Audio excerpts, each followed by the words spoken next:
প্রভু রামচন্দ্র বলছে, তুমি কি বলছো? তোমার স্থান ওই লক্ষণের বক্ষে, সেটা আবার আমার ভাইয়েরই প্রতিশ্রুতি।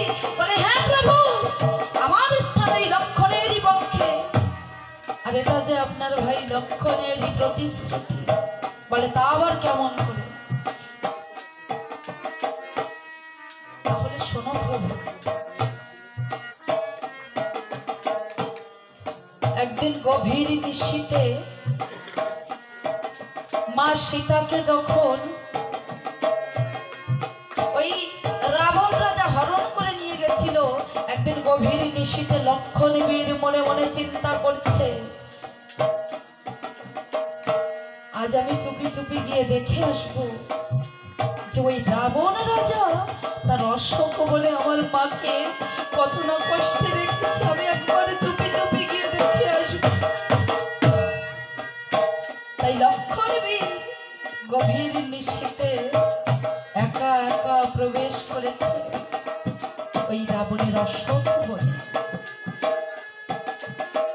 যেই না অশ্বক বনে প্রবেশ করেছে, দেখে রাবণ রাজা গভীর নিশীথে ফুলের সাজি নিয়ে হাতে কোথায় যেন চলেছে।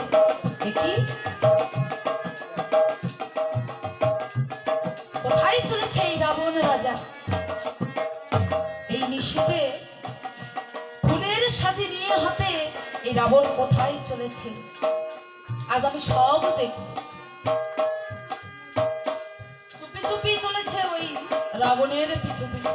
গিয়ে দেখে রাবণ রাজা একটি ফুল বাগানে গিয়ে ফুল গাছগুলোকে বলছে,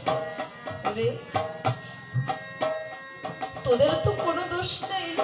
ফুলগুলোকে বলছে, তোদের তো কোনো দোষ নেই যে কোটা থেকে আমি জোর করে ছিঁড়ে নিয়ে গিয়ে আমার মায়ের পূজায় লাগাবো।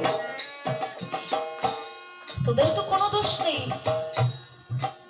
তাই তোদের আহ্বান করে বলছি, মায়ের পূজার জন্য যদি বাসনা থাকে মনে, কোটা থেকে খুলে খুলে চলে আয় আমার কোণে। তোরা যদি কেউ আমার মায়ের চরণে যেতে চাস, বোটা থেকে খুলে খুলে চলে আয় আমার কোলে। বাবা বলার সঙ্গে সঙ্গে ফুল গাছ থেকে ফুলগুলো টপ টপ করে রাবণের ঝাঁপিতে এসে পড়ছে। অনেক ফুল মাটিতে পড়ে গেছে। রাবণ রাজা কেঁদে কেঁদে বলছে, ওরে তোদের সবাইকে তো আমি নিতে পারলাম না, তোরা তো তাও আমার মায়ের চরণে ঠাই পেলি, তোরা তো তাও আমার মায়ের পূজায় লাগবি বলে আমার কাছে চলেছি, কিন্তু আমার হৃদয়ের ফুল, এই হৃদয়ের ফুল দিয়ে তো আমি মাকে কোনোদিন পূজা দিতে পারলাম না।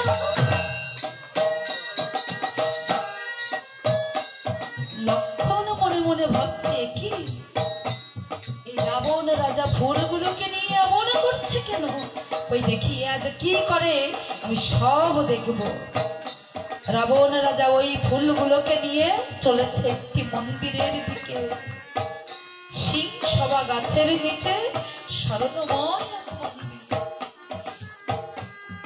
যে মন্দিরের মধ্যে স্বর্ণ সিংহাসনে বসে আছে মা সীতা। লক্ষণ বীর ওই মন্দিরটাকে দেখে চমকে উঠেছে, কি রাবণের অশ্বক বনে রাম মন্দির। কারণ ওই মন্দিরের চারিপাশে লেখা জয় শ্রীরাম, জয় শ্রী জানকী, জয় শ্রীরাম, জয় শ্রী জানকী।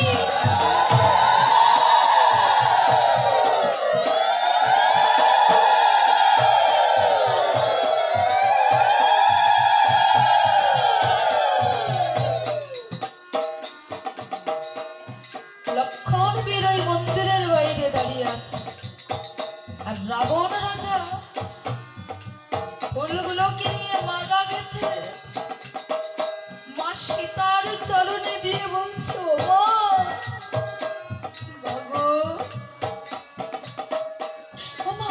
আর কতদিন, আর যে ভালো লাগে না আমার রাজ ঐশ্বর্য,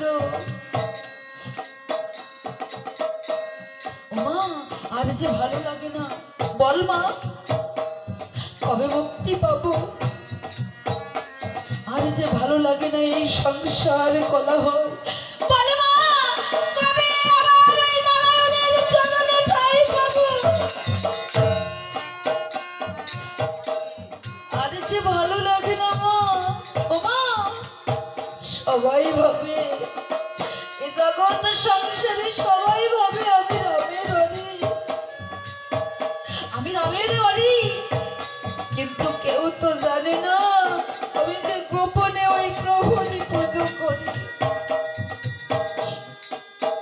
ও মা, আর যে ভালো লাগে না আমার রাজ ঐশ্বর্য। বল মা, বল মা, কবে আমার আমার নারায়ণের চরণে ঠাঁই পাবো? নয়নের জলে বুক ভাসিয়ে দিচ্ছে রাবণ রাজা। বাইরে লক্ষণ রাবণকে দেখে বলছে, ওরে আজ আমি কোন রাবণকে দেখছি? কার সঙ্গে যুদ্ধ করতে এসেছি আমরা দুবার?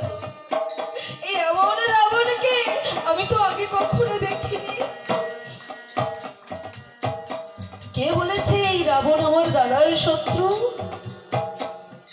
আমার যে মনে হচ্ছে যে এই রাবণের থেকে বড় ভক্ত আর কেউ নেই।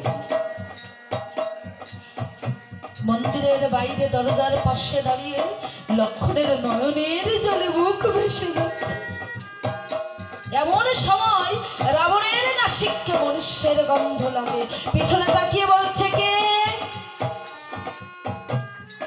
এখানে? কে এসেছো আমার গোপন ভজনের সময়? কে? বাইরে গিয়ে দেখে লক্ষণ। লক্ষণ, তুমি এখানে? এসো এসো লক্ষণ, আমার বুকে এসো। কিন্তু লক্ষণ, তুমি এখানে কেন এসেছো? এখানে কেন এসেছো? মহারাজ, মহারাজ, আমি দেখতে এসেছিলাম তুমি আমার মাকে কেমন করে রেখেছো। তা লক্ষণ, এসে কি দেখলে? মহারাজ, এখানে এসে যা দেখলো তাতে আমার মনে হচ্ছে আমার মা সীতাকে ওই অযোধ্যায় ওই এত সুখে আমরা রাখতে পারতাম না। রাবণ রাজা বলছে, লক্ষণ, লক্ষণ, তুমি আমাকে কথা দাও, তুমি আমার এই গোপন ভক্তির কথা কারো কাছে বলবে না, আমাকে কথা দাও লক্ষণ। আমি যে গোপনে মায়ের পূজা করি, তুমি আমার এই গোপন ভক্তির প্রকাশ কারো কাছে করবে না, কথা দাও লক্ষণ। মহারাজ, লক্ষণ বলছে, মহারাজ, আমি তো কখনো আমার দাদার সঙ্গে মিথ্যে কথা বলিনি, আর আমার প্রাণ থাকতে আমি আমার দাদাকে কখনো মিথ্যে বলতে পারবো না। না লক্ষণ, আমি তোমাকে আদেশ করছি, আমি যে গোপনে ওই মায়ের পূজা করেছি এটা তুমি কারো কাছে প্রকাশ করবে না। প্রকাশ করলে কি হবে জানো? কি হবে মহারাজ? কি হবে? বলে, আমি যে গোপনে মায়ের পূজা করি, আমার এই গোপন ভক্তির প্রকাশ যদি তুমি কারো কাছে করেছো, আমার কাছে যে মায়ের নামের শক্তিশালী আছে তার আঘাত, আমার কাছে যে মায়ের নামের শক্তিশালী আছে তার আঘাত তোমাকে সইতে হবে। লক্ষণ হাসছে, মহারাজ,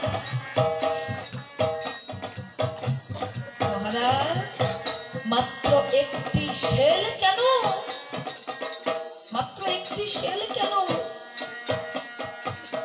যদি শত শেলের আঘাত আমার এই বক্ষে ধারণ করতে হবে, মহারাজ, যদি শত শেলের আঘাত আমার এই বক্ষে ধারণ করতে হয়, তবু আমি আমার দাদার সঙ্গে কখনো মিথ্যে বলতে পারবো না। তাই শক্তিশালী আজ প্রভুকে বলছে, ও প্রভু, সেই দিন থেকে ওই লক্ষণের বক্ষেই যে আমার স্থান, তুমি আমাকে অনুমতি দাও প্রভু, তুমি আমাকে আরো বাধা দিও না, এটা যে নিয়তি। তুমি আমাকে বাধা দিও না প্রভু। তবে আমি ওই লক্ষণের বাক্যে পতিত হব ঠিকই, আমি ওর প্রাণ পুনরায় ফিরিয়ে দেব। তুমি আমাকে অনুমতি দাও প্রভু। প্রভু রামচন্দ্র ভাইয়ের সম্মুখ হতে সরে দাঁড়িয়েছে, তাই শক্তিশীল আমার কি করেছে, মন্দ গতি